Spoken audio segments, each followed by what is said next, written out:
Good morning. Minerals experts and supply chain managers, and even military historians now, are in good company, and that we are deeply skeptical of the latest developments in Ukraine and their promise to pledge $500 billion worth of rare earth metals as some kind of guarantee on the aid that they've been given. The reason we're skeptical is that we've seen this movie before in Afghanistan. War planners and politicians who support the wars are looking for solid reasons to keep them going and pretend that wars can pay for themselves.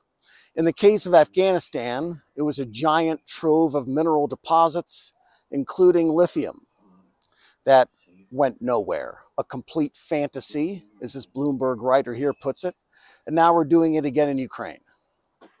Simply put, Ukraine does not have rare earth metals. Here's a chart that explains why we would love to find some in friendly countries.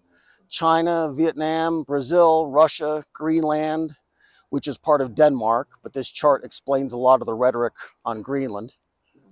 Here's the actual report from the US Geological Survey, and this one is very different from others we've done lately because the United States does have significant rare earth mining production, 45,000 tons throughout 2024. China's 270,000 tons. That is more than the rest of the world combined, but at least the US is on the board for a change in the number 2 spot. Proven reserves are a problem for the United States with just 1.9 million tons of reserves, which puts us far below the BRICS countries. Still, that's 50 years of production at current rates, but Ukraine doesn't show up on this list either as a producing country or as one with significant reserves. So where does it come from, this idea that Ukraine is the answer to the problems posed by the BRICS countries on this chart? China and their closest allies do dominate the worldwide production and reserves of rare earths, and that's the argument that's being used here. And this is where the story gets weird. It was the Ukrainians first who went to Europe and later to the US with the idea that Ukraine had vast, untapped materials reserves of gigantic value, including rare earth metals. The Ukrainian Geological Survey and the Ministry of Mining published this report, a critical minerals assessment. This was presented to the EU and promotes investment and mining opportunities for Europeans who don't have their own sources of titanium, lithium, graphite, nickel, cobalt, and rare earth metals. But in their own report, the rare earth metals section only shows proven reserves of 15,000 tons. They lump that tiny number in, though, with some other raw materials to get this graphic that suggests 100 million tons of materials for electronics and phosphates. So nobody in Western mining industries, and even in the mining industry of the Ukraine, believes that Ukraine has huge reserves of rare earths. And industry insiders are perplexed with this $500 billion number that's being thrown around now, and that Ukraine will sign a deal to pledge these vast reserves, which don't exist, in exchange for debt forgiveness for everything up to now and a blank check going forward. Ukraine doesn't have it. But let's pretend they did. All the rare earth production on the planet totals $15 billion per year. Let's pretend further that Ukraine magically created 20% of the world's rare earths and could be pulling them out of the ground starting right now. Ukraine's output would be $3 billion a year, which divided into 500 billion is 166 years. Compared to oil and copper, rare earth mining barely shows up on a line chart. It's not even fair to present the data this way. Now, Ukraine does have other materials besides trace amounts of rare earths. The problem is that many of those are in Russian-controlled areas, and Ukraine's commercial mines for titanium and gallium also don't get us anywhere close to $500 billion. And it's here where we find a common theme. It's not a mistake because it's deliberately misleading. It's using proven reserves to formulate policy, deliberately misleading investors and policymakers into believing that we're just a few dollars away from having commercially viable mines. It doesn't work that way in the real world. The Soviets discovered these deposits decades ago in Ukraine, and nobody bothered going after them. The Ukrainians themselves said that the recovery would cost much more than the market value for them. But here things get weird again.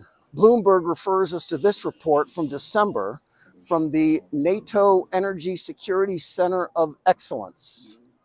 This is the webpage for the report, and it seems to be an official NATO assessment of Ukraine's critical raw materials and how important they would be to the security of Europe.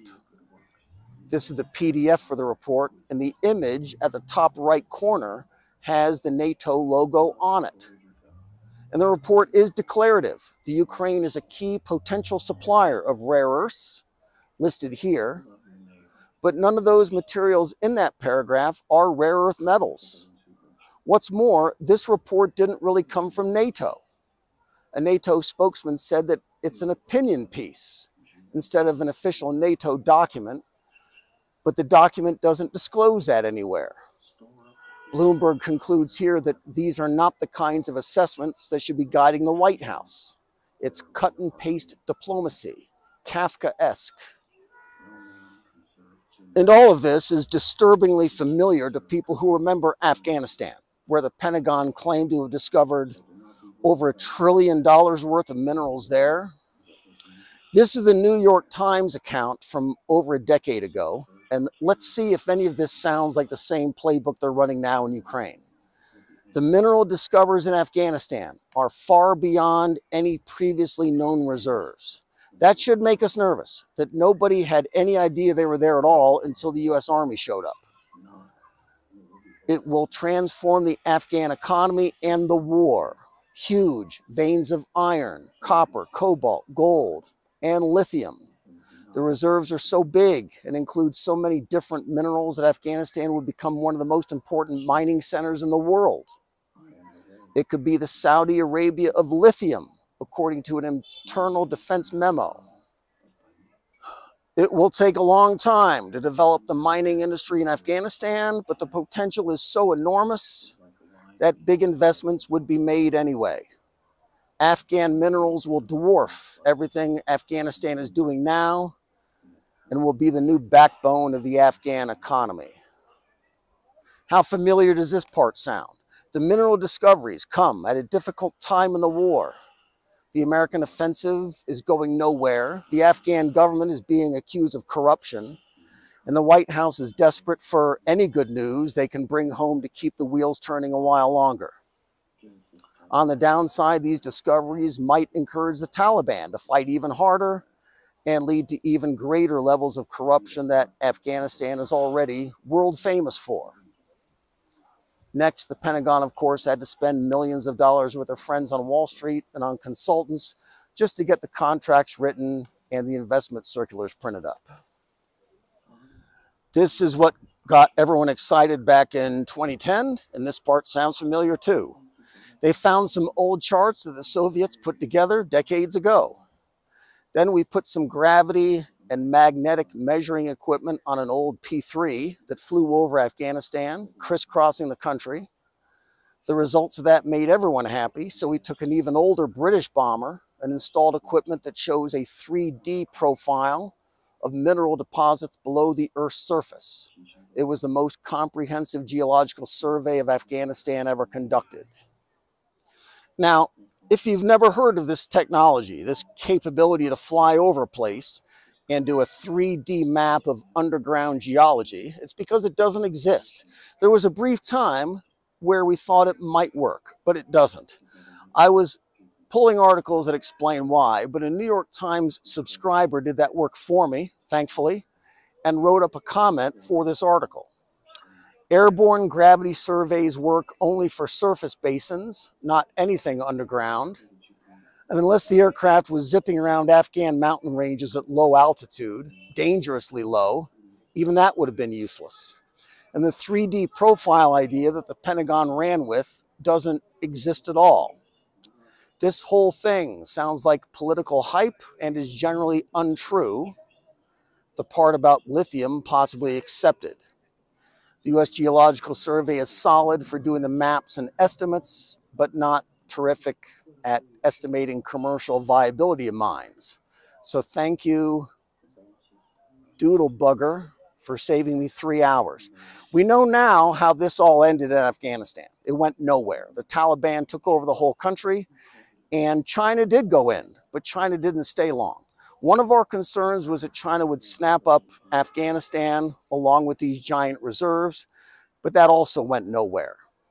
Chinese companies have strong relationships with countries that are far more stable and far less corrupt than Afghanistan, and China's also got plenty of their own. Inner Mongolia is a province here, different from the country, and there is over 48 million tons just there in Nemogu. In contrast, the biggest reserve in Afghanistan might have 1.3 million tons. Lithium is a different matter, and China's got big investments in South America's lithium triangle, but China's investment in Argentina, Chile, and Bolivia were already well established and in heavy production, and Chinese companies didn't bother with the Afghanistan lithium.